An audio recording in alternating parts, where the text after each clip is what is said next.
Hello, everybody. My name is Gilda Ross. I'm the Glenbard Student and Community Projects Coordinator. Welcome to tonight's program, our very important program, which is a part of our Black History Month programming. And I couldn't be more excited about welcoming tonight's speaker. Julie Lythcott-Haims is one of the best. If you're looking for a book on parenting, this is the book. If you're looking for a book on how to be an adult and send this off to your burgeoning adult, that's the book. And tonight we're talking about her memoir, Real American, Black and White Spaces, Dignity and Respect for All. And I'm so excited to welcome her and to welcome all of you. Thanks to her generosity, this program will be able to be viewed and will be on our Glenbard YouTube channel. Thank you, Julie. Thank you to the students who have questions. I see Caden and Jeremy, Kalia, and we have Heaven coming. The format tonight will be such that I will turn the program over to Antoine Anderson. He is the principal of Glenbard East. He will introduce Julie. Julie will speak for about 50 minutes, and then we'll take the student questions. And if you have questions, please enter them in the Q&A or the chat. We were just speaking a few moments ago about the challenges of the times. And this gives me an opportunity to also mention what's coming up. Next week, we are hosting, and Julie, I know you know this person, Jerica's going to share the slides. The Power of Self-Compassion with Dr. Kristen Neff is coming up on Wednesday, February 16th. And I hope you'll listen in. Toby Scruggs, the very next day, will be talking about mindfulness for healing. We'll talk about equity and self-care. We have a program for the early child parents. That's Dr. June Lee and Dana Winters. They'll be with us on March 1st, the power of everyday interactions. And then our Live Life Well Week program comes up. Our theme this year is grow through what you go through. The theme of Live Life Well Week last year was given to us by Julie, and it was know your superpowers, gratitude, mindfulness, and kindness. So thank you for that. So this year, grow through what you go through. So circle your calendar. You saw the slide a few moments ago about all the people that make this possible. I'm so grateful to all of them.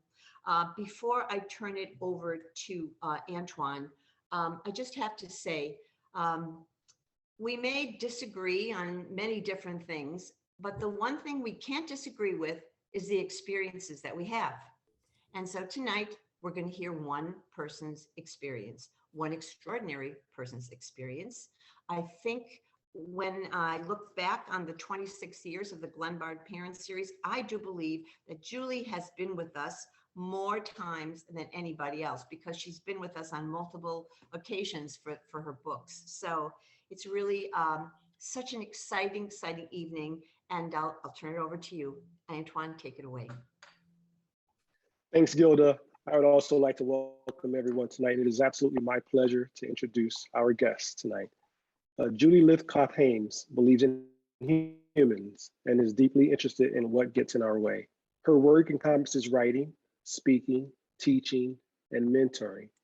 She is the New York Times bestselling author of How to Raise an Adult, which gave rise to a popular TED Talk. Her book, Your Turn, How to Be an Adult, has been called a groundbreakingly frank guide to adulthood.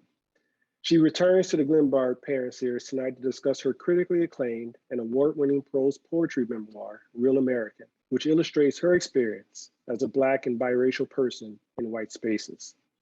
Julie holds degrees from Stanford, Harvard Law, and California College of the Arts. She currently serves on several boards, including Common Sense Media. She lives in the San Francisco Bay Area, and we are thrilled she is with us tonight as part of our Black History Month programming. Please welcome back one of our favorites, Julie Lythcott-Haims. Mr. Anderson, Antoine, thank you so much for that beautiful introduction. Thank you for your leadership and service to the Glenbard South? East, I'm sorry. See? That's okay. To Glenbard East. Thank you. I appreciate it. I'm so glad you're here. Gilda, my goodness. I want everybody who's here, who's accustomed to the offerings of the Glenbard Parent Series, to know that what y'all have in the greater Glenbard area is very special. It's not that every community across the United States has a Glenbard Parent Series equivalent. They don't. Okay. Some places try, but you are in the presence of a genius, Ms. Gilda Ross, who has put together a phenomenal set of programming over these many decades. And it is truly an honor as an author to get to be invited to come to be with you. So Gilda, thank you for having me again. And thanks to all of you who've decided to spend a Tuesday night with me. I appreciate it. I don't take it for granted that people want to come and hear what I have to say and ask me questions. I see you, Gilda.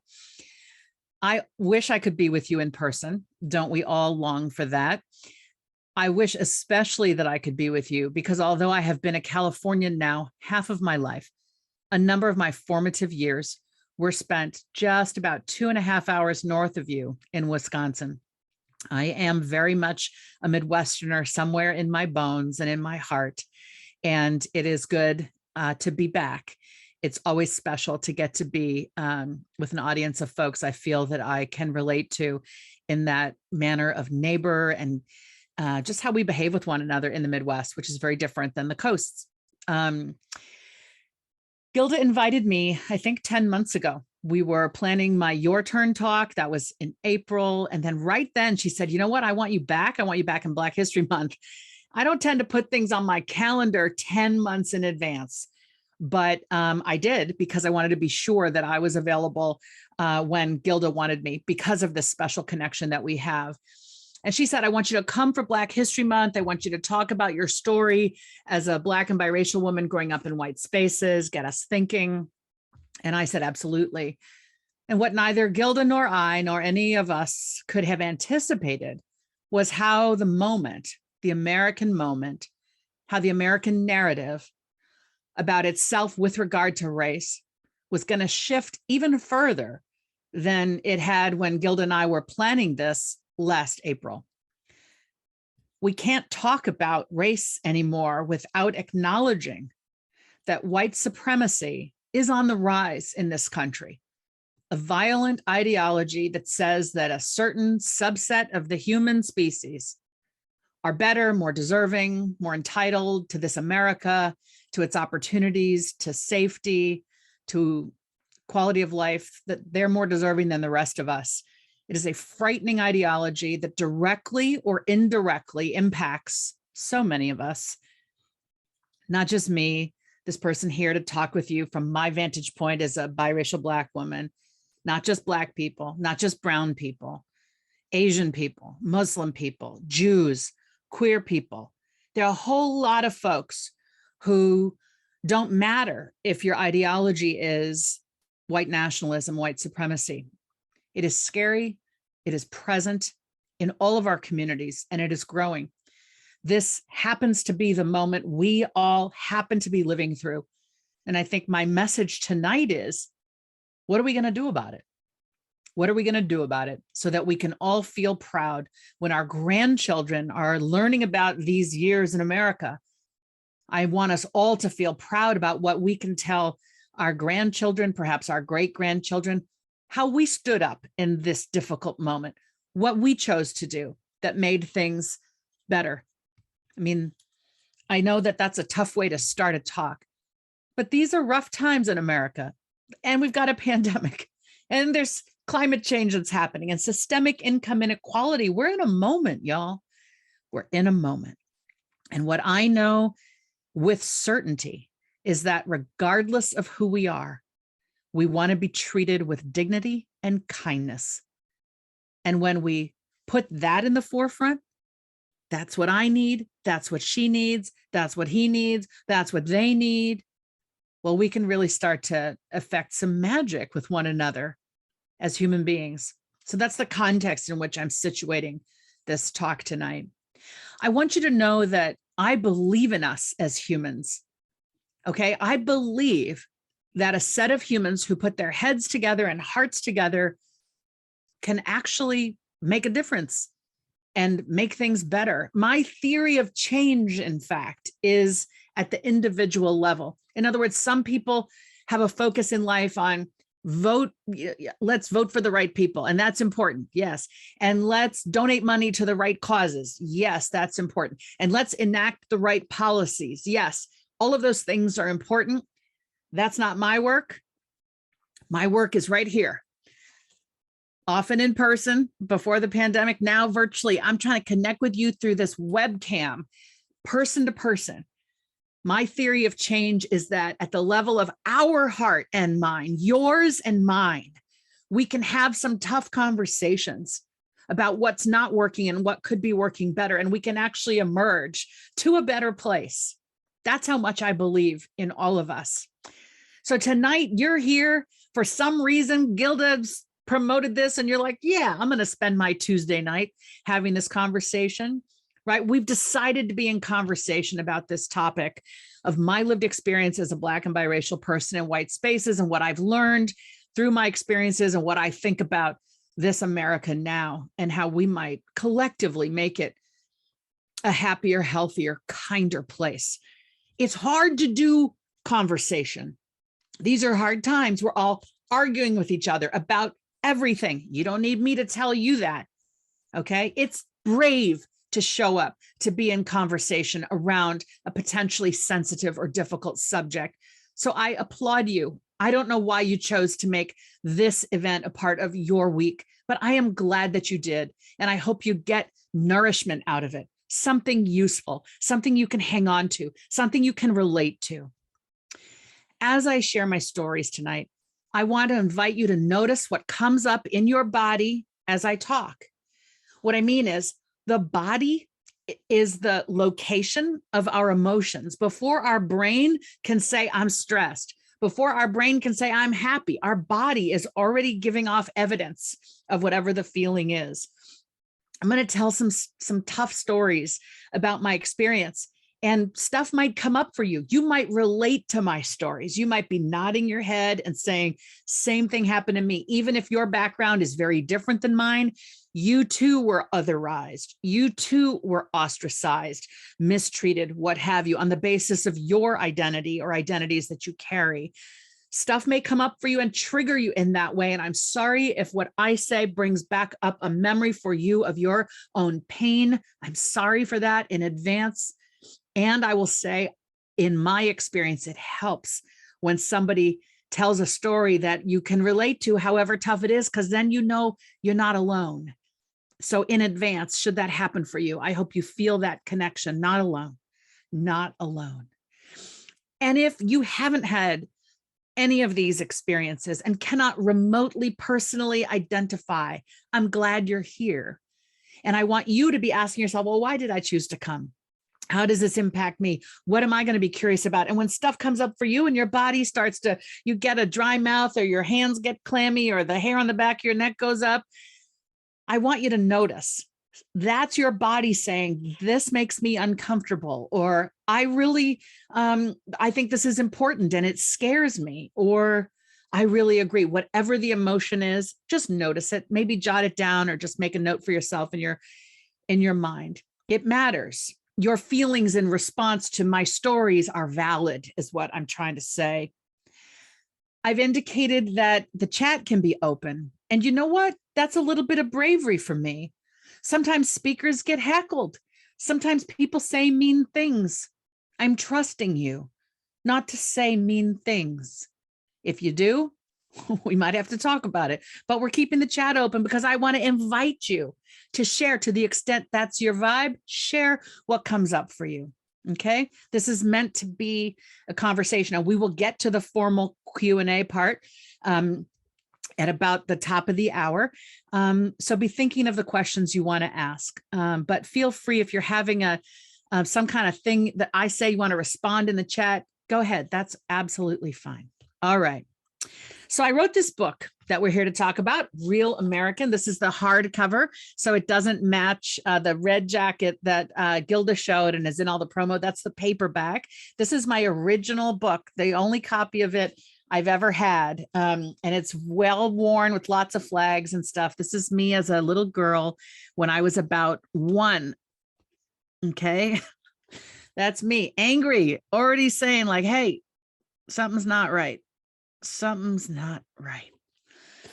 call this my Frederick Douglass face. If you Google Frederick Douglass, not familiar with his face, you will see why I call this my Frederick Douglass face. This book is about my life with respect to race. As I've said, I'm Black and biracial. I have a Black father and a white mother.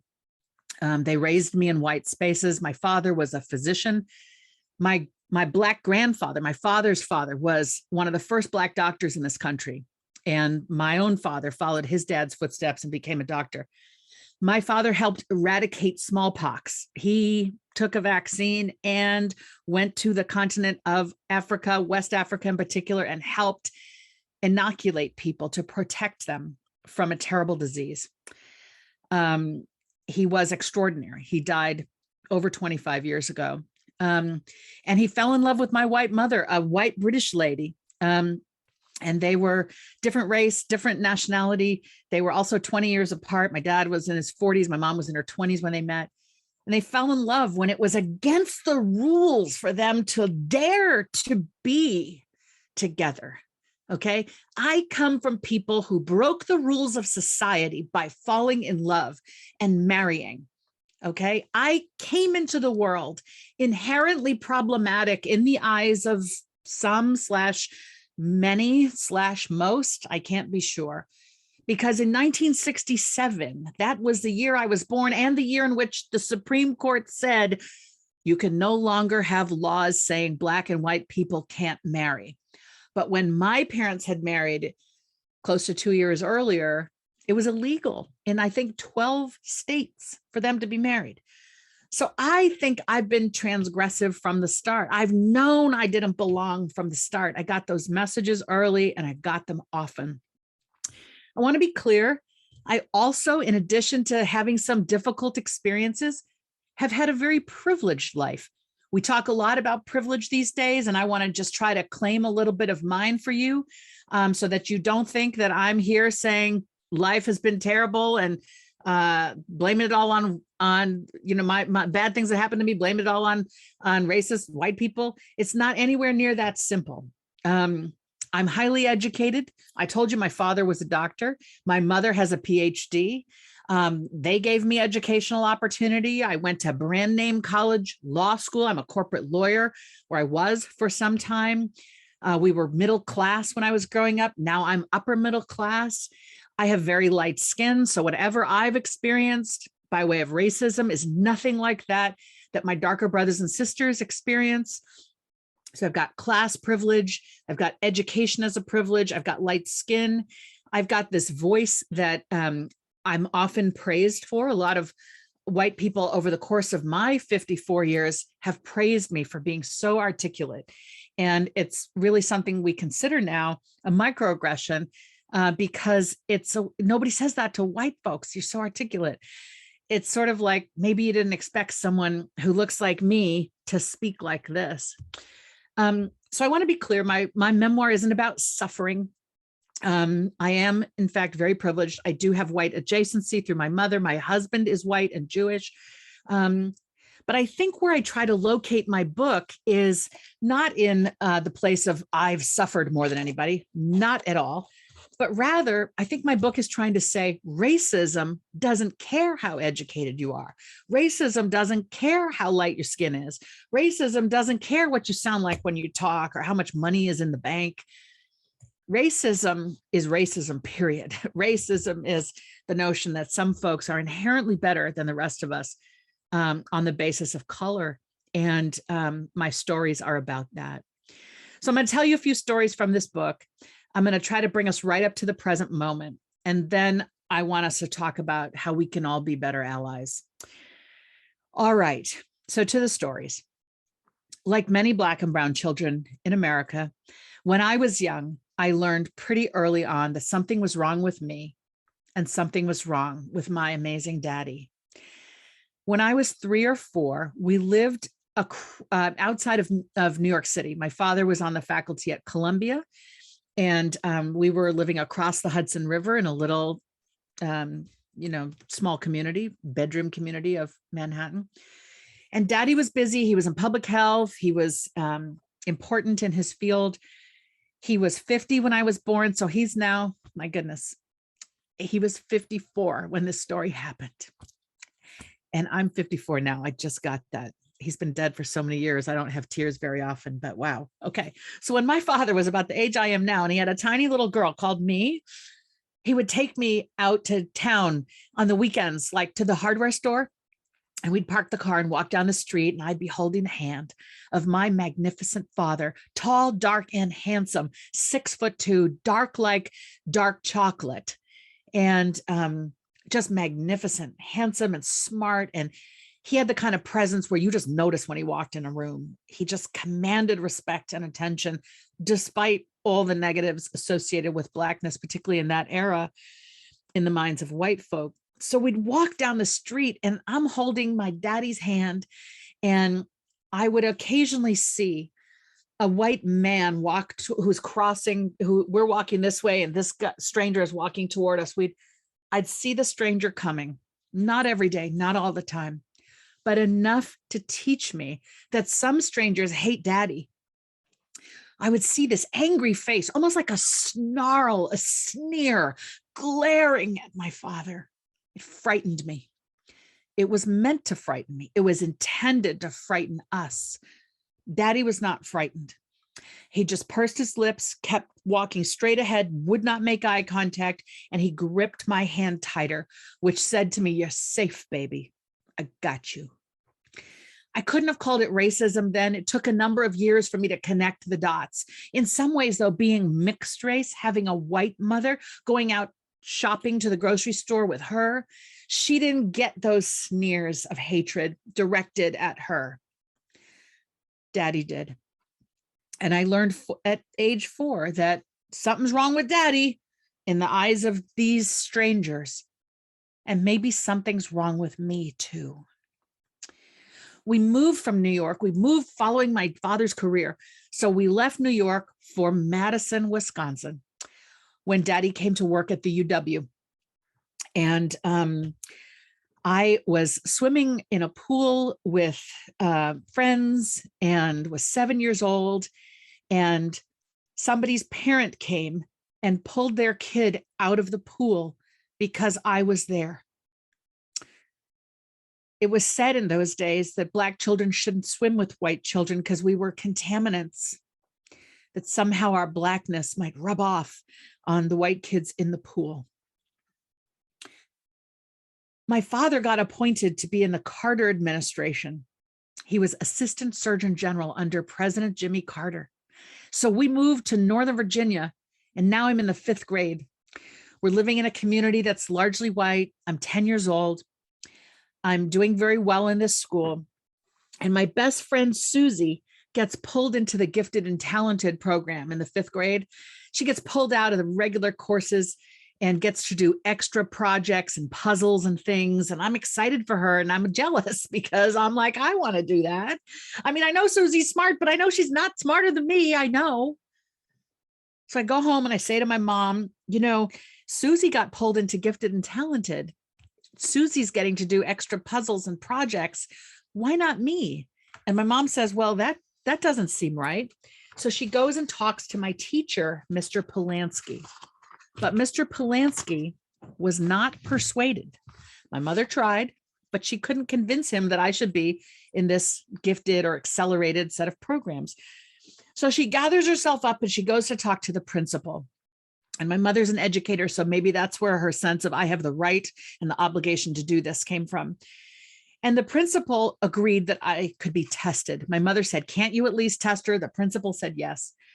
So they bring in someone from the district, gives me this test, which I enjoyed doing. They sent the results to my house. You know, a piece of paper arrived in the mail. And my mother didn't realize I was watching when she opened the envelope, read the results, and then kind of squirreled the letter away in a drawer. Well, I was put in the gifted group soon after. And shortly after that, the entire 5th grade was gathered for an assembly.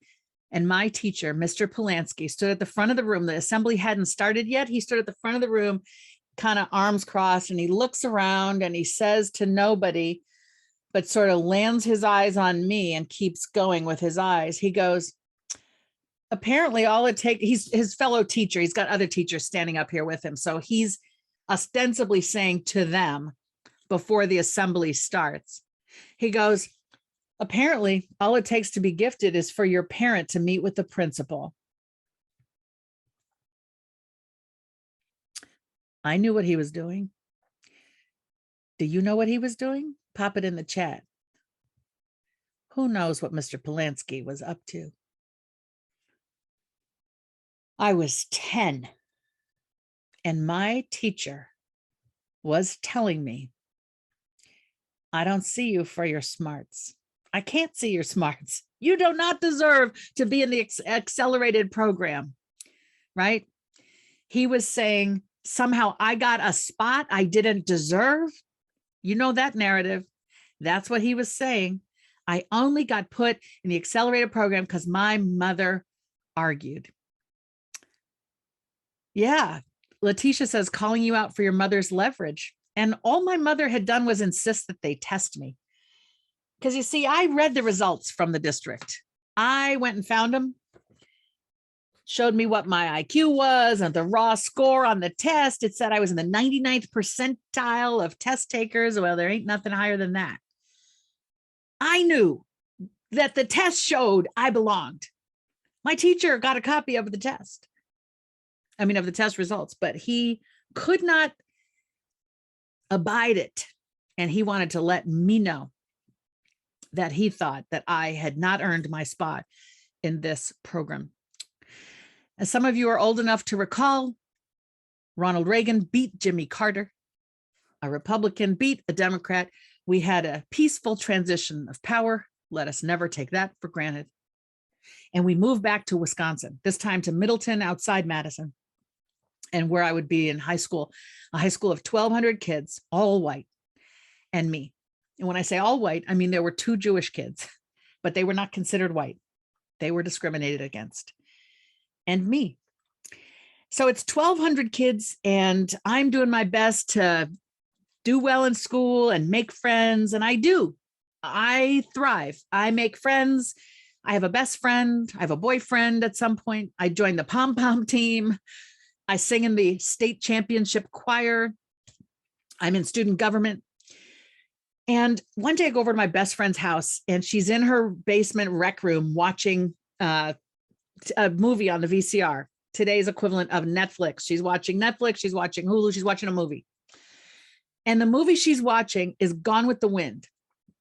We're 15 years old, sophomores in high school, and I'm coming over to hang out. So she kind of, I'm interrupting her movie watching, and she goes, hi, and I say hi, and I kind of sit down. And she had a thing for these old Hollywood movies depicting America of a different era. Gone with the Wind, if you don't know it, is a movie about the South, the antebellum South, which means the South before the Civil War, right up and through the Civil War. It's from the perspective of Southern plantation owners, okay? And she looks at this show that's still playing, and she goes, wouldn't it have been great to have lived back then? And I say, no. And she says, why not? And I say, because I would have been a slave. And she says, oh, but I mean, if you weren't Black. And I say, but I am Black. And she says, I don't think of you as Black. I think of you as normal.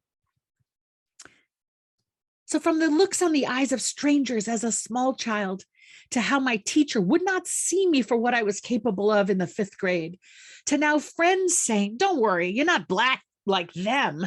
I think of you as normal, like we are. So I was being treated as somehow exceptionally Black, the exception to Blackness, the type of Blackness that people disdained or feared. On my 17th birthday, November of my senior year, I'm turning 17. I am the student body president. I am about to apply to colleges. I walk into school. I've dressed up for my 17th birthday, pressed my hair in those years to be what the white girl's hair looked like, or I tried and tried. So I was extra time straightening my hair, extra time on my makeup, selected a beautiful black wool dress, high heels, even in the middle of a Wisconsin winter, I'm in heels, avoiding the chunks of ice and snow as I walk into my school. I can hear my heels clicking on the cement floor. People are saying happy birthday. I'm popular in some crowds.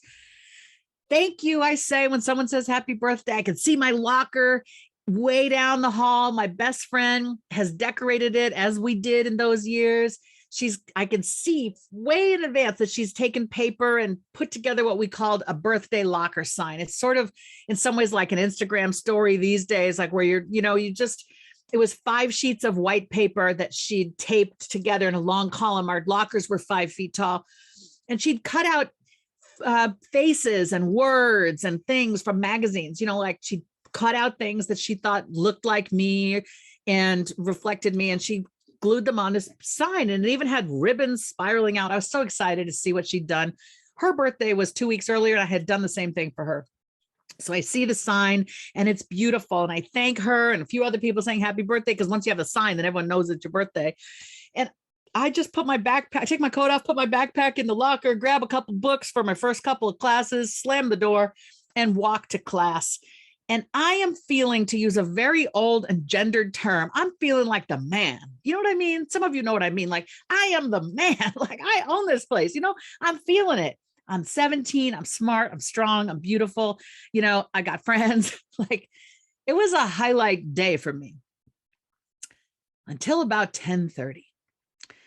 At 10:30 or so, I come back to get some more books from my locker and put these books away.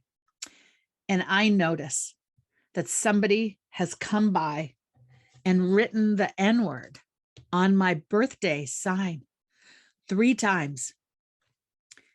They spelled it wrong, 1 G, but I got the point. I knew what they meant. And I was so ashamed to be the person to whom this had happened. I was so ashamed to be the Black kid at my school. I was so ashamed to have had this happen to me. I didn't want to tell anybody. So I pressed my back up against my locker, right? This is all the kids are out changing, the bells have rung, and I'm at my locker because it's time to change to your next class. So the halls are full is what I'm trying to say.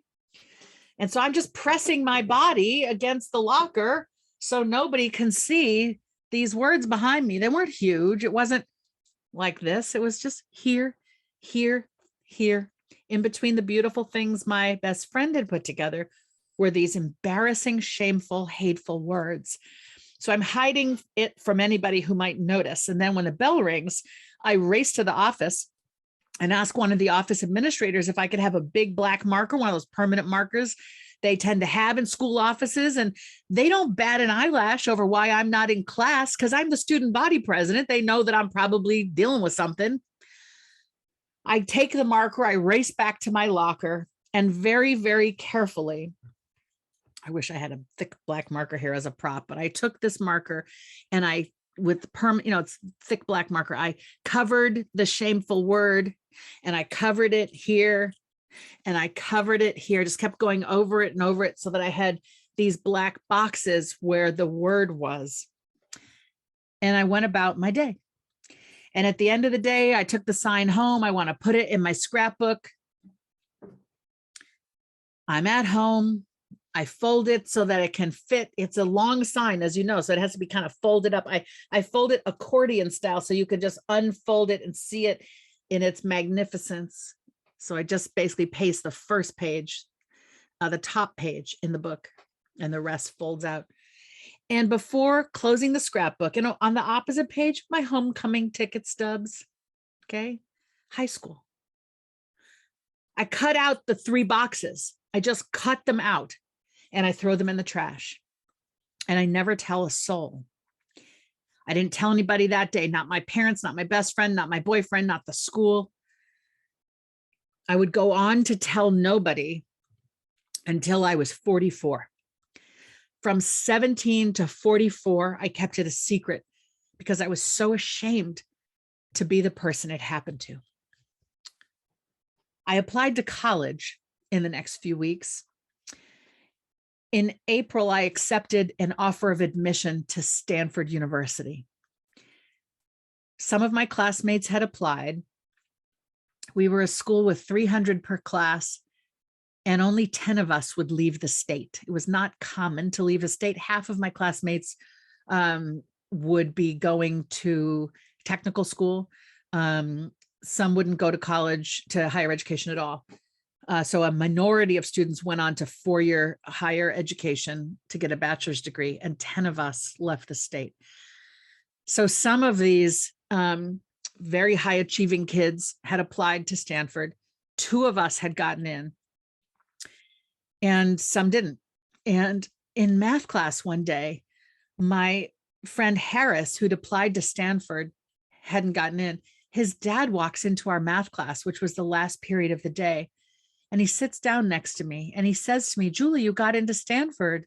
And I say, "Yes." And he said, "Do you think it's fair that you got in over Harris when his SAT scores were higher than yours?"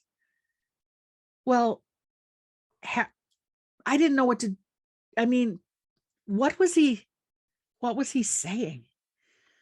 I was a student body president. Our grades were roughly the same. He had done better than me on a standardized test. I don't know how much better. But the father was saying, just like Mr. Polanski was saying, I didn't deserve to be gifted and talented, the father was saying, you got in over my son. And he didn't ever mention why, but he left me with the impression that he thought it was because of my race. Well, I went off to Stanford and I struggled. In a great twist of irony, a generation later, I would be the dean of freshmen and undergraduate advising at Stanford. A generation later, I would be supporting Stanford students and thriving. But when I was 17, 18, fall of my freshman year, I was struggling. And I knew it was the evidence, Polanski's evidence, the stranger staring at me evidence, Harris's father's evidence. I knew it was the evidence that I didn't have what it took, that I hadn't earned my place, that I didn't have the brain power to make it in a highly rigorous place. It's something called stereotype threat that we know of now within the field of psychology. They've done research that shows that when we're members of a group about which negative stereotypes are held, we can believe the stereotypes if we get evidence of them, if we're reminded of them. If I was reminded of the stereotype, Black people aren't supposed to be good at things, and I'm not good at this particular math quiz, I'm ashamed. I become the stereotype. I become afraid that the stereotype is me. That's what stereotype threat means. It becomes this weight that pushes us down and means we don't seek help, we don't seek advice, guidance, etc. So as I struggled in the fall with my writing, with math, with getting papers done, I'd never had to read this much material in such a short time. I just hid. And I earned a 2.0, a B, a C, and a D in communications. Twist of irony, I'm now an author with a TED Talk, etc. But I got a D in communications freshman year of college. In February, my grades came out in January in the mail. In February, my parents and I are on the phone. They say, "Baby, how'd it go fall quarter?" I find the courage to tell them that I had done so badly and that I'm so sorry. 2,000 miles away on the phone in Wisconsin to me in California, they hold me over the phone.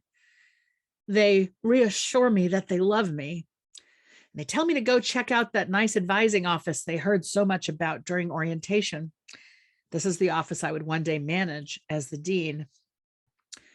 I go into the advising office. I make an appointment. They ask me all kinds of questions. What are you taking and why? How's it going? How do you study for midterms and exams? How do you prepare to write a paper? How do you study for a problem set in math? How do you take notes in class? How do you take notes on the reading? I didn't really have good answers to these questions. I had been one of the top people in my high school, but it wasn't, at the time, at least. I think it's really become a much more rigorous place, my high school, but at the time it was not a very rigorous place. So to be one of the best in my high school wasn't saying a whole lot in terms of preparation for what awaited me in college. So they conclude by saying, "Hey kid, you've got what it takes intellectually to thrive here, okay? We want you to take some time management classes. We want you to take some study skills classes. We want to help you get better at the scaffolding around your intellect so that you can show up and participate and deliver in the ways we know you're capable of. And oh, by the way, why don't you start taking classes you love instead of classes you think you should take? Because when you love the courses, you're motivated to just push, go get help, ask questions, do the extra work. You'll be motivated by your love of the subject matter. So that is what I begin to do. I start taking classes in political science, American history, American literature. I'm studying about America's long trajectory around race and rights. And this is the class that would ultimately send me to law school. I have decided I want to be a lawyer. I want to be the type of lawyer that makes people's lives better. I want to be like Thurgood Marshall, who litigated the Brown versus Board of Education lawsuit that said segregated public schools are inherently unequal and unfair for Black kids because they get fewer resources there and so on when they're segregated. He became our first Supreme Court justice. I wanted to be like him, Thurgood Marshall. I had a picture of him on my wall. And off I went to law school. And I went to law school to help people. I wanted to be a civil rights lawyer. I was particularly interested in voting rights and in the ways in which people were systemically discriminated against. I wanted to be one of those lawyers that would make the case through good storytelling why this is not right. But I got to sense when I was in law school that the public interest law in furtherance of what's in the public interest, was sort of seen as, less important. You didn't get paid as much. It didn't seem as prestigious. And by then, I was clear. I have to do what garners approval and applause from my white peers and white professors and people in society. I was desperate to never be called the N-word again, desperate to prove constantly that I could do what was expected of the best people. And so though I'd gone to law school to help people, I graduated from law school with a corporate law offer in hand to come be a lawyer right here where I am now in Silicon Valley, California, to work on behalf of one corporation battling another. I did that to receive approval from those I felt were continually judging me. I went against my own ideals, my sense of who I am and what to do with my life, because I didn't know who I was anymore. I was just trying to be the person they valued. Well, it went on like this for quite some time. I became a corporate lawyer, as I said. I then left that and became a university administrator and then a dean. And now I'm 40 and I'm working with a coach who's helping me kind of level up my way of being with others. And she and I start to do some really important internal work. And it's with her, my coach, Mary Ellen, that I'm able to finally say some really personal things. We were working on why I seemed always so emotional when when my colleagues and I were disagreeing, I would sort of jump out at emotion or anger. And sometimes I would overreact and have to apologize. And she was trying to help me kind of get a little bit more control over how I showed up. And we finally realized that what was happening for me was every time somebody questioned me or disagreed with me or didn't pick me for something or didn't ask me to do this or that, my life history had taught me it's race, right? You've got to constantly prove, no, you want me, I'm right. This emotional stuff in me was a response to the racism and the microaggressions. And I said to her, I want to know why I'm this way. And she said, that could take years of therapy. So how about we focus on when you're this way so that you can notice what's triggering you and you decide what you want to do in response. I'm describing something, by the way, that is within the concept of social and emotional learning, which now has a bad name in some places. For me, it's been life-saving. It helped me understand what triggers me and what am I going to do about it so I don't just act impulsively, but I act thoughtfully and deliberately if I act at all. So with my coach, Mary Ellen, I was able to realize I'm triggered by the insinuation that I'm not good enough. And that goes all the way back to earliest childhood. And I was able to admit to her that as a young child and young adult, that I had hated being Black. I was afraid of Black people and just wanted to be what white people valued. And I'm saying this calmly to you now, because that was when I was 40, I think, 42, something like that. I can say it, I'm now 54. Like long ago, I unburdened myself from this shameful stuff. But when I said it to her for the first time, I was crying all the tears, just the snottiest, most disgusting. It was like dislodging this stuff in me. I was so ashamed to be the Black person who was saying out loud, I had hated being Black, was afraid of Black people, and just tried to be what white people wanted. But what I was able to realize was, this is the internalized racism. I have been biased against myself and my people.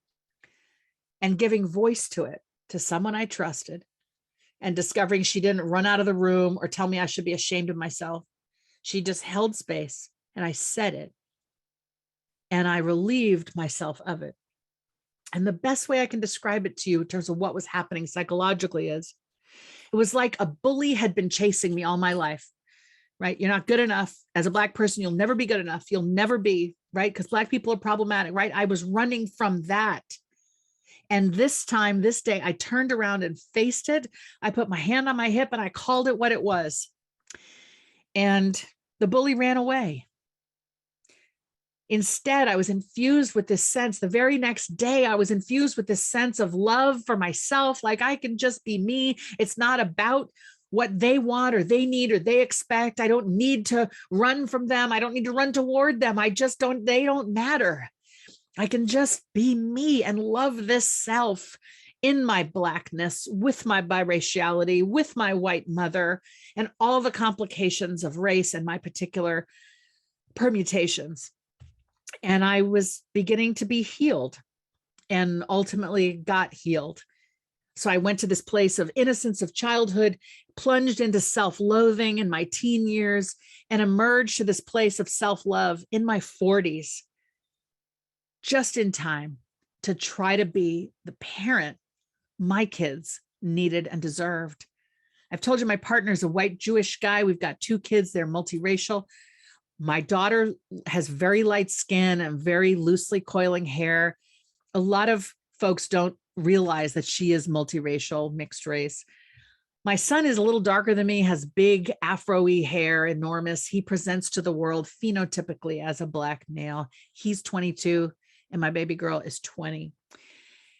And I was emerging to this place of self-love finally in my 40s, right as the era, and my kids were in their young teens, right as the era we call, or not even that, they were probably 8 and 10, right as the era we call Black Lives Matter was beginning.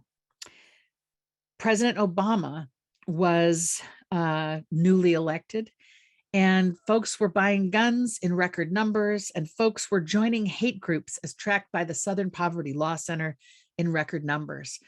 When he gave his first joint address to Congress, South Carolina Representative Joe Wilson yelled at our president, "You lie," denigrating the office of president with this Black man in it. Decorum directed toward the president went down, respect went down. Black Lives Matter incidents began happening, by which we mean Black children and adults gunned down and their killer goes free. Trayvon Martin was killed in a gated Florida community in 2012. And that shattered my innocence. I turned from blind to being able to see that my privilege as an upper middle class, highly educated Black mom did not necessarily mean I was offering safety to my child. In 2014, the 12-year-old Tamir Rice was killed on a sunny day in a Cleveland park. He was 12 and he was playing with a toy gun. And a police officer arrived on the scene and shot him dead. And even when he realized this was a child with a toy, he didn't offer CPR. I'm pretty sure that if Tamir Rice had been Tommy Rice, a white boy, shot accidentally, meaning he wasn't a criminal, the police realized, oh my gosh, we just shot someone we shouldn't have shot, we would have had reform in 48 to 72 hours. I even think if Tamir Rice had been a dog shot by the police and the police didn't try to save it, that we would have had some kind of outrage and reform. But here we are in 2022, and his killer still has not been indicted. And the only way I can make sense of this is they, the amorphous they, none of you, I'm sure, but some folks out there, they don't see us as human. It's the only way to explain it. They perpetrated a system called chattel slavery where they took children out of parents' arms, took infants away from a mother's breast. And as mothers cried in anguish, watching their child be taken away, or as they left behind a child as they were taken away, the cries of Black women were not considered equivalent to the cries of women generally, of white women. They did this to us, and they perpetrated these acts of violence to our society, on our society, for 250 years. Our pain is not seen as human pain. And in regular old life, when it's not life or death, shot and killed, does the killer get brought to justice? Just in regular old life, we do have this sense that we need to be flawless to be good enough in the eyes of those people I'm talking about. Like when a white guy flubs up at work or botches the interview for a new job, people go, oh, well, Joe, if it's a Black guy or a Black person and we flub up at work, it's people roll their eyes and go like, well, what'd you expect? They're Black. Research shows that white women expect the sidewalks to part for them still. In cities across America, an unwritten code in the minds of white women says, I shall pass and y'all will stand to the side for me. These are old mores and they come out of centuries ago and they're present today in the streets of America. Ask yourself, do I keep walking and expect other people to just wait to the side for me? And what is that about? If that is happening, job applicants, they've tested this. Equivalent resumes submitted for a job, identical resumes. Everything is identical except one of the names is a traditionally Black name and the other name is a traditionally white name. And the person with the Black name, even though the qualifications are identical, doesn't get called in for an interview.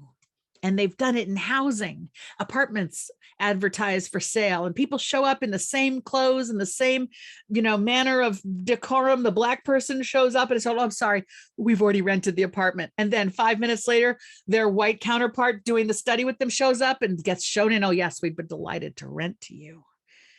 It's just absolutely maddening, bewildering, sad.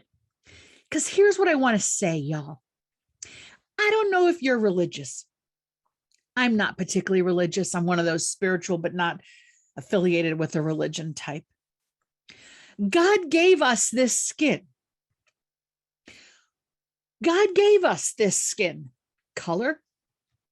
If you don't believe in God, we are here as a result of the universe. We are here because DNA paired up and created us. We don't have any control over our features, our eye shape, our nose shape, the texture of our hair, the color of our skin, our lips. Come on. We all began as these adorable little babies in different shades. And now, more than ever in my lifetime, we have this rising hatred of people on the basis of our differences. And our 45th president kind of began to endorse a white nationalist ideology, or certainly didn't disassociate him from it when they said, we like you, President Trump. We are so different. in myriad ways. And yet, as I said at the start, what I know we all have in common is we just want to be treated with dignity and kindness. We all just want to be accepted as we are. When we talk about Black Lives Matter, y'all, we're not trying to be Black supremacists. We're not saying we're better than anybody else. What we're saying is really a request. Can't Black Lives Matter, comma, 2 question mark. When we die, can't it matter? When something harms us, can't it matter? We want to be treated as you would treat your own family members, because we are your family members. We are all humans, and we are all the same in the eyes of God or the universe, or however you believe we got here. So I want to end with this question, 2 questions for you. Do you think you see and treat Black and brown people as fully human? And you're here, part of the Glenbard Parents Series. You came to this talk. I'm sure reflexively, you're saying, yes, of course, Julie, I do see Black and brown people as fully human. But I'm going to ask you, okay, great. If so, how do you know? Where does it show? Where's the evidence of that value you hold dear? Do your kids know? How would your kids know? What if someone did a survey, then you knocked on your door and your kid answered the door and said, we're doing a survey. Do your parents treat Black and brown people as fully human? Do they regard Black and brown people as human as whites? What would your kids say? What's the evidence they would point to? My second question is, what are you doing to make your community, your schools, your neighborhoods, your Chicagoland, your Illinois, your America kinder and safer for Black and brown people? These are the questions I believe are essential to ask in an era, in a moment that is scary, that is shifting, where rights are eroding, where justice is not anywhere often enough served. These are the questions I think we have to ask so that we hold ourselves accountable for building the American community we all desperately want to see emerge. That's the end of my talk. I'm going to pause now, and I think Gilda's gonna come back, there she is, and ask our amazing students to open with some questions, then we'll get to everyone else's questions. Beautiful, beautiful. From the amazing and beautiful Julie to the amazing and beautiful students. Kaylia, let's have your question go first. So I have a few questions, but excuse me. My name's Kalia Johnson. I attend Glenbard East High School. I am a freshman. I have a few questions, but the biggest one I have is, what brought you to write this book? And what do you want young people today to get out of it? Thanks, Kalia. Thanks for being here. It's really exciting to be with high school students. Appreciate that you're spending this evening with us. What brought me to write it is I wanted to help other people.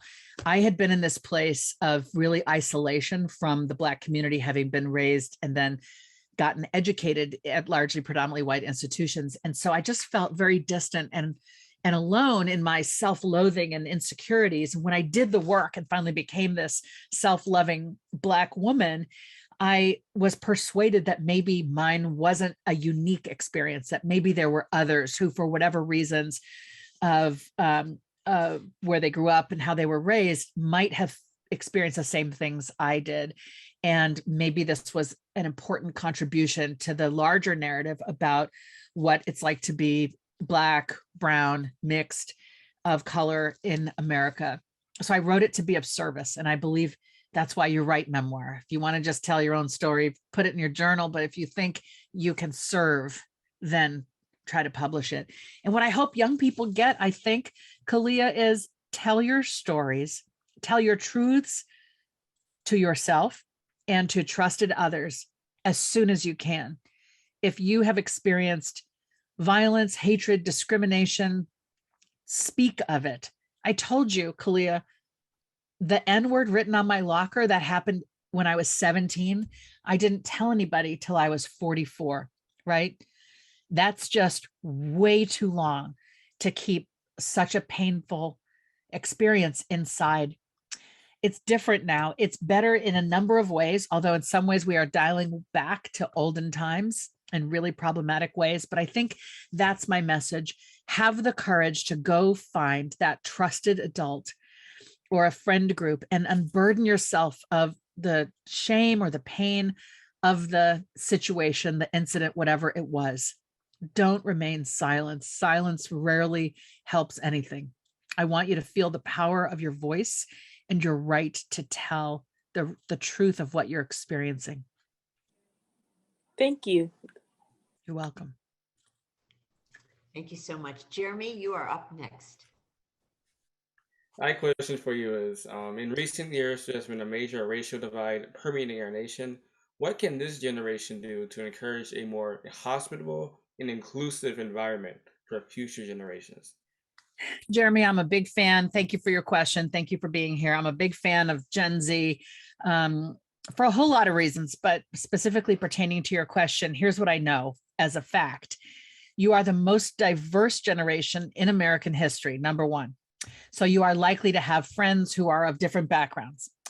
Number two, you have grown up with the most diverse panoply of media in history. Your movies, your television, your books, your podcasts, your songs, it's just been infused with a rich diversity, more so than ever. We can always be better.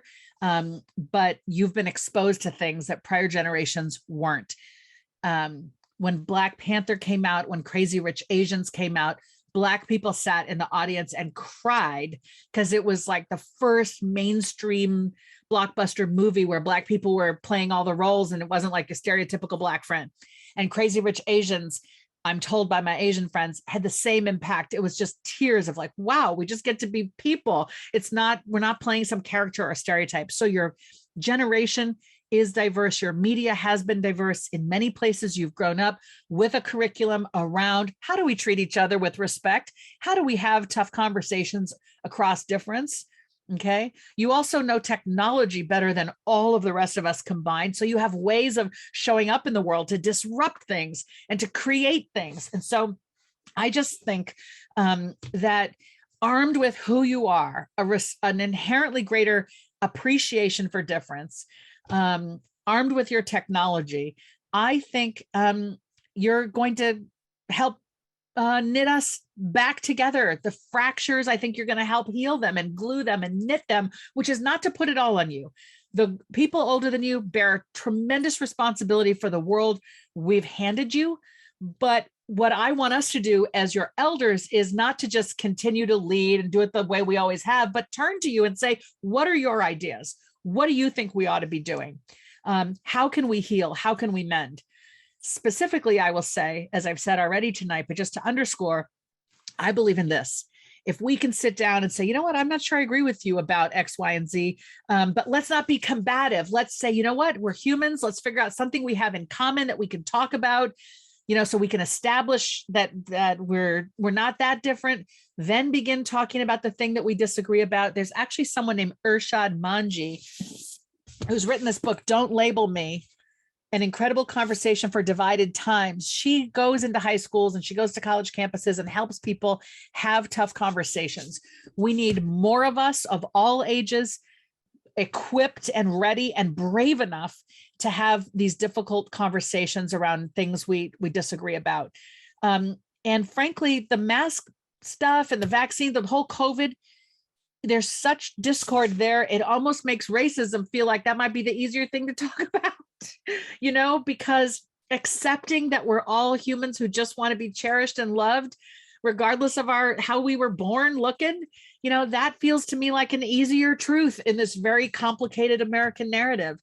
So I invite you to take up your bravery, talk to your friends, create clubs, create groups, write letters to the editor, make videos, stand up and say what you value and what you believe, and insist that we have the right and responsibility to make it happen. And I got to tell you, when young people get activated around something, the older generations do listen, because often we're just in awe of what you're capable of. So it's yours. Take it and know that we will applaud and support and do what we need to do also to be with you. Thank you very much. Oh, and somebody said, Marcy said, what about telling the Gen Zs to vote? Thank you, Marcy. Total oversight on my part. See, I just assumed they would all be voting, but you're absolutely right. If you, when you're eligible to register, register. Every time you have the opportunity to vote, vote. That is the bedrock of our democracy.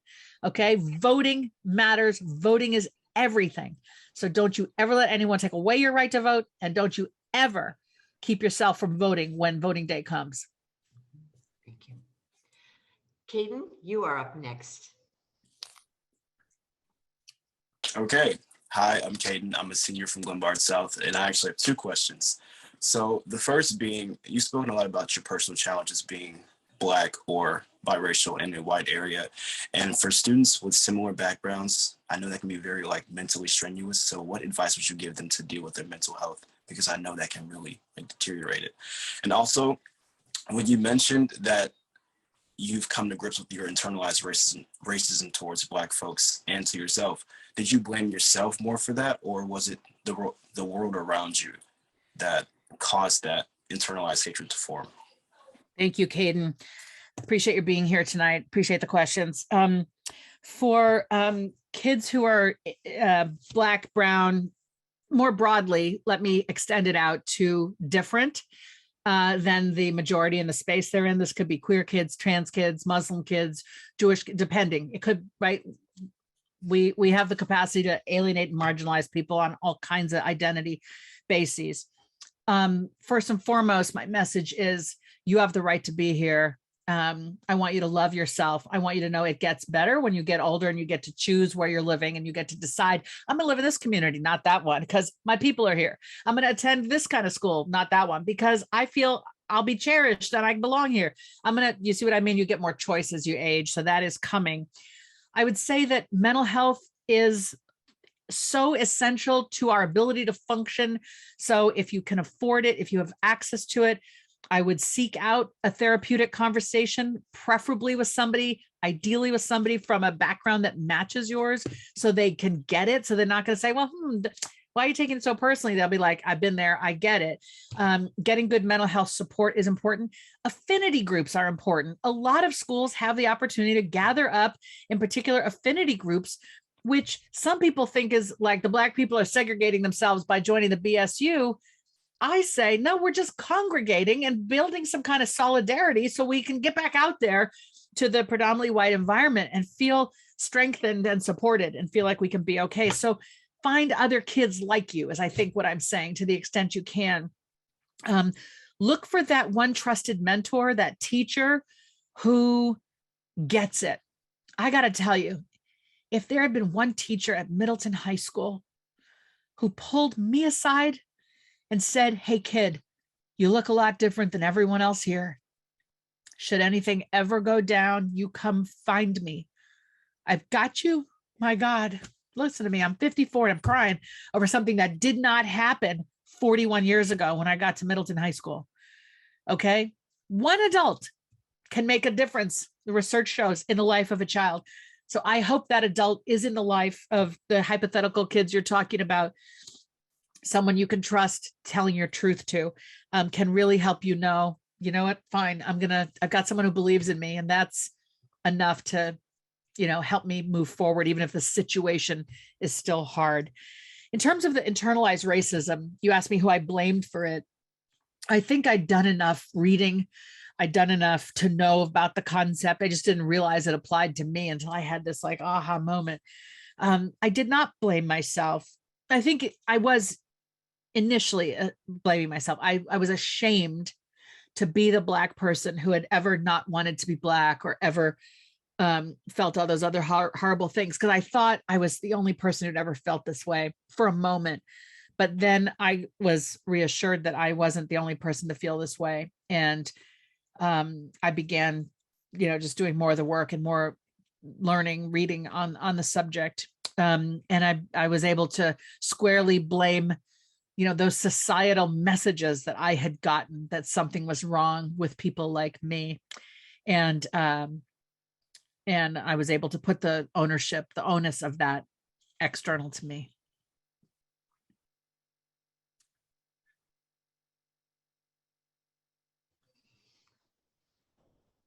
Thank you, Caden. Destiny, you are up next. Hi, my name's Destiny. I'm a sophomore at Glenbard South, and my question is, how can we stay positive and hopeful during these challenging times? Destiny, human beings are incredible. We are thoughtful, communicative. We care about one another. Just showing up in someone else's life and saying like, hey, how's your day going? Or, is there anything I can do to make your day? I'll tell you what, there's a very practical thing. What I'm trying to say is acts of kindness toward one another are an enormous way to stay positive. And here's a simple thing we can all do. You say to somebody, on a scale of 1 to 10, how's your day going? And make them give you an answer. If they're like, it's fine, just like, what's the number? Or if they're like, it's great, say, great, what's the number? They give you a number. And then your task is to say, is there anything I can do to move that from an X, whatever the number is, to an X plus 1? So if they say, it's a 3, you'll say, is there anything I can do to move it from a 3 to a 4? If they're like, I'm awesome, I'm at 11, say, is there anything I can do to move it from an 11 to a 12? There's research that shows we feel so cared about. Someone just asking us the question, let alone asking us the follow-up, can I improve it? That improves people's day. This is a tiny example of the ways in which, in the middle of tumult and chaos and pain and fighting, we have the power to make someone else's day better. We can all be this amazing helper for each other. An emotional, relational, connecting helper. That's what we all need. In order to improve our own outlook, having a gratitude practice helps. A gratitude practice is where once a day on your phone or in a journal, you take note specifically of the things you're grateful for. Very specific, not my health, my life. Those are big, important things, but at the level of specifics. I'm grateful that the bus driver waited for me today. I'm grateful so-and-so picked up this note that had fallen out of my backpack and handed it to me. I'm grateful that when I got home, my parent was making my favorite sandwich. Specifics. You start to take note of these things every day. It takes 3 minutes, 5 minutes. You start to build in yourself a sense of, there's stuff going on in the world, but I have good things in my life. Creating a gratitude practice shows you that goodness does exist in your life right now, and it helps bolster you against the onslaught of all the negative stuff. So an intentional practice of kindness to others, a gratitude practice which strengthens your own core about how you feel about life. These are 2 things that don't cost any money, that we can practice, that help pull us through and stay positive, in your words, these difficult times. Here's the last thing I want to say. These times feel incredibly difficult. They feel difficult to everyone watching. They feel difficult to me. These are not the worst of times. Most of us, perhaps all of us, are descended from people who went through worse than we're dealing with now. Okay? We all come from strong people who survived long enough to give life to the people who gave life to the people who gave life to us. Okay? We've got this. It is hard now, but we will persist and we will endure. And I dare say we have the capacity to be better and stronger and more connected and more leveled up as a human species than ever before. Okay, we have to stare some hard truths in the face. Do we all matter or do we not? Are some people better than others? Or are we all deserving of dignity and kindness? If we could all start to resonate at that level, we could transform our world, get rid of war, deal with the climate, come together. It is possible. One person at a time, believing that it is possible will get us there. I agree. Thank you. Thanks, Destiny. Hey, your name is the perfect answer, right? It is our destiny to make things better, girl. Thank you for that question. Julie, in 2015, you signed this book to Glenbard Schools. Yes, ma'am. And I wonder if you were writing this book today, and if you were writing this book, which is a fairly recent book, and if you were writing this book today, what would you have said in those? What would you have written there what do you know now that you didn't know then? How to Raise an Adult is an anti-helicopter parenting book. And I think I published it in 2015, but I was writing it in 2013, 14. And I was not as inclusive of kids with neurodivergence, neurological differences, learning differences. I wasn't very respectful of mental health as a huge factor in determining whether we can move forward and make progress or not. So I've learned about those things. The heart, I'm humble about my mistakes there. And I would, if I get the chance to revise How to Raise an Adult, I'll talk about, what does that mean in the context of kids with different challenges and so on. I think I would also talk about how imperative it is that we raise children to be inherently kind toward every other human. I don't have a sort of character-based chapter in here. It's more about don't overparent, do too much for your kids, let them develop skills. But I probably could say a little bit more about what can you affirmatively try to inculcate in your kids. So that's why I would revise that one. And I hope they'll ask me to do maybe a 10th anniversary. I would do it. Your Turn just came out 10 months ago. And it's my thing for young adults. Like, it's your life, it's yours, go get it. And I believe in you. And that book is very fresh and speaks to the pandemic, speaks to our racial reckoning. So it feels to me like it is quite current, very much inclusive of people with mental health difficulties and neurodivergence and many myriad walks of life. So I feel that one being most current, it makes sense that I'm not yet ready to add anything to it.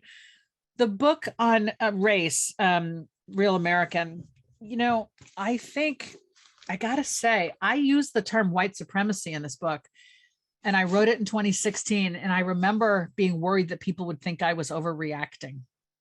Julie's talking about white supremacy. It's not white supremacy. It is white supremacy. So in some ways, I think this book was very forward-looking. I sort of, without knowing it, sort of end up predicting some of the things that have happened, which doesn't make me proud or anything, but I've been paying attention because I'm afraid. And I'm afraid for my son.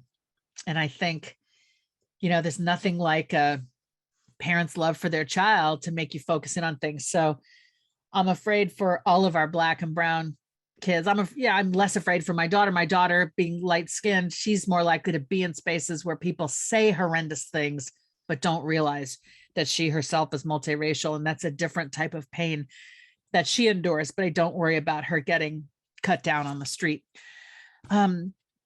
So I don't have changes to that one other than some editing things. I'm feeling that the two latter books are quite current. I try to be personal. The middle one, Real American, that we're focusing on tonight is a memoir, talking about my lived experience. I try to be vulnerable in that book and in Your Turn as a way of saying, see, this is what I'm experiencing. It's okay to say what you're experiencing. When we can share, we actually help one another feel more connected to this human community that sometimes feels chaotic. We feel more connected and less alone. And that's kind of what I'm about in my work. So yeah, thanks for that question, Gilda. How can we become braver? I think we have to be willing to interrogate our own biases. So I said at the outset to the audience, notice what comes up for you. Notice it, it's valid, it's there. We all have implicit biases. Don't be ashamed that you're biased against some people, okay? Let me just absolve you of that in the non-religious sense, like it's all right. You have biases. All of us do. All of us do. It's not you. Nothing's wrong with you. It's maybe the messages you got in your home being raised. Maybe your home was fine, but the media, maybe it was the kids you hung out with or the newspapers you read or, whatever. Bias is in the air and you caught some of it. Okay. That's not something to be ashamed of. The bravery is to identify, okay, these are some of my biases. I want to do something about it. I'm going to model for you what I've done. All right, I've already told you I rid myself of the internalized oppression about being anti-Black and yet Black. Okay, that was important work. Okay, asking myself, what do I feel about Black people and why? Where did that come from? Oh, I had all these messages and these experiences, right? They mistreated me. I decided, well, I don't want to be one of these people. Okay, own it, examine it, own it, ask yourself, do I really want to feel that way? And with respect to other people, if it's not internal, what I say is when you notice with a mindfulness practice, which is just where you start to notice your own emotions and feelings, as I've sort of hinted at tonight, you can actually begin to start to notice stereotypes coming up. You might be biased against people who appear to be from a religion you don't get, like, or understand. You might be biased against people who seem to be at a different end of the socioeconomic spectrum than you, or people who look to be or sound to be less educated, or whose skin color doesn't match yours or does match yours, and you don't like yourself, right? You might be biased for any reason, age, gender, transgender, okay, sexual orientation. We got all kinds of biases. I invite you to say to yourself, when you see, oh, it's that type of person, you hear your mind saying stereotype. Let your mind talk to your mind and say, hey, I'm about to stereotype this person. Do I want to? No, I'm trying not to. Okay, what am I going to do? I'm going to treat this person like they're my best friend.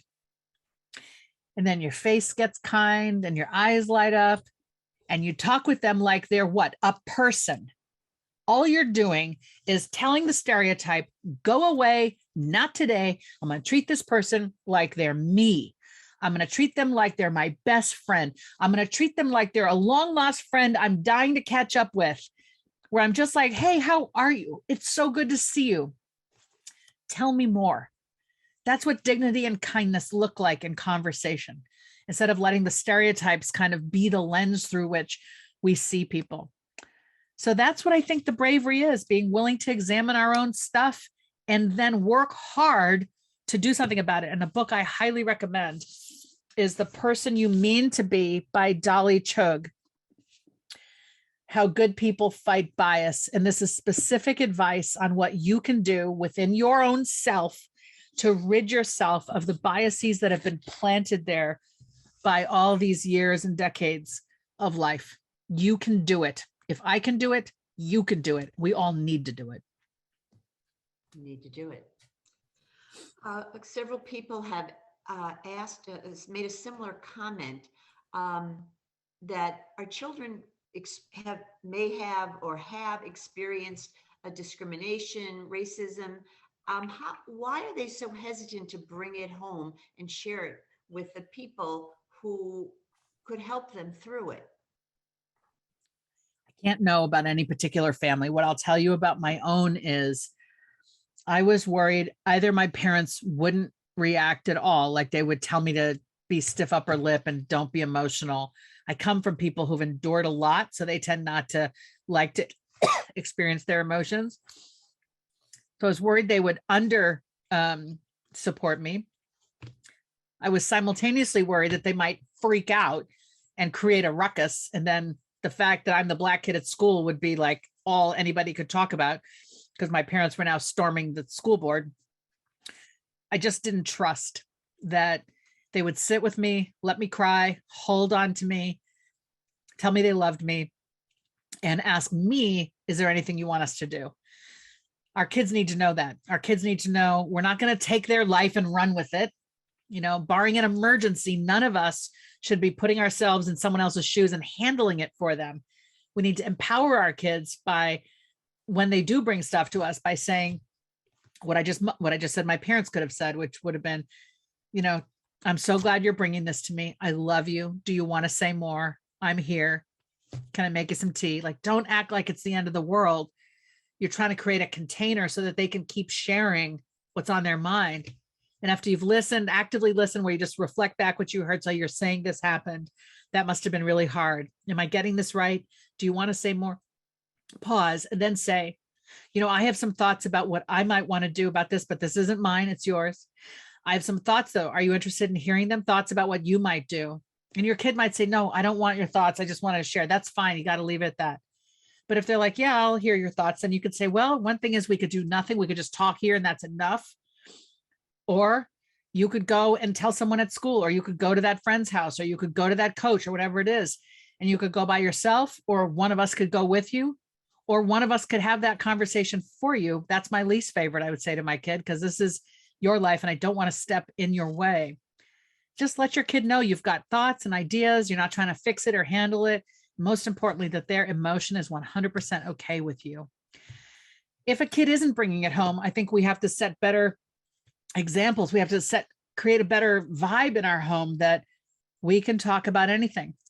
And I think this is where, when bad things happen in the news or bad things happen in the community, this is where you can just casually drop to your kid over breakfast or on your way out of the house to work. If you're leaving your house for work, you could just say, hey, I am always here. There is nothing you can't tell me. And prove it.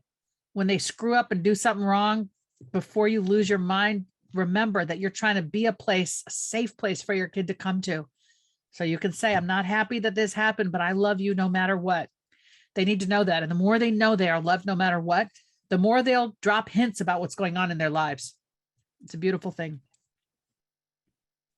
Speaking of love no matter what was your mother's reaction to the book? She's an incredible woman. Jean Lythcott, 83 years old as of a couple weeks ago, white woman from the north of England. She said, because this book, as Gilda knows, there's a lot of stories in here about my mom from my childhood and also the present. One story is quite hard from, my 40s, when I was really reckoning with all this stuff. I got very upset with my parents. My father's dead, of course. So I got upset with my parents over where they chose to raise me. Like, they chose to raise me in white towns. There were no other kids of color, no black. And I finally realized, like, that harmed me. That was not right. And I took it out on my mother. My father was probably the one I should have taken out. And he's the black parent, ostensibly should have known better, but he wasn't alive. So she just let me go at it. And she said, I never meant to hurt you or do anything that was harmful. We thought we were doing the right thing. Thank you for sharing. And she never tried to say, these things didn't happen. Julie shouldn't have written about it. She's proud of all my white mother ever wanted was for her child to be a self-loving Black and biracial person. She would tell you that's all I ever wanted. And she didn't necessarily know. My dad didn't necessarily know. I'm not sure anybody necessarily knew in those years how to try to achieve that. So I think more than anything, Gilda, she's happy that I've gotten to this place.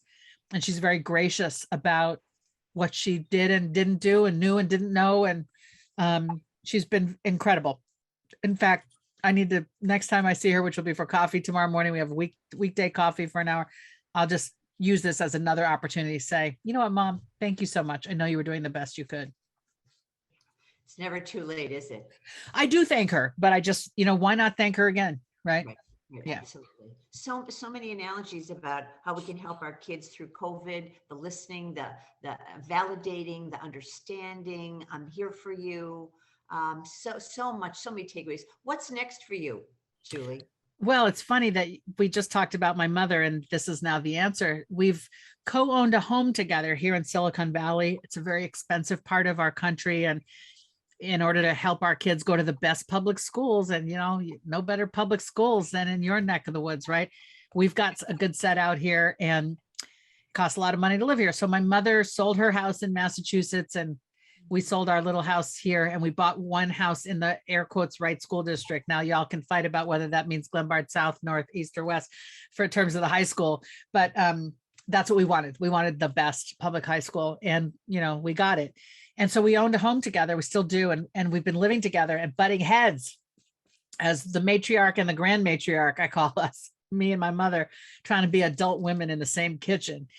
And, free childcare, amazing. 3 adults in the life of 2 children, amazing, but a lot of tension. And so we're writing a memoir about this choice to live together, which seemed like a great idea, but we didn't necessarily think it through, and we didn't have any method set up for regular communication. So whenever anything went wrong, it just simmered and then boiled over. And so we'd have these big fights periodically.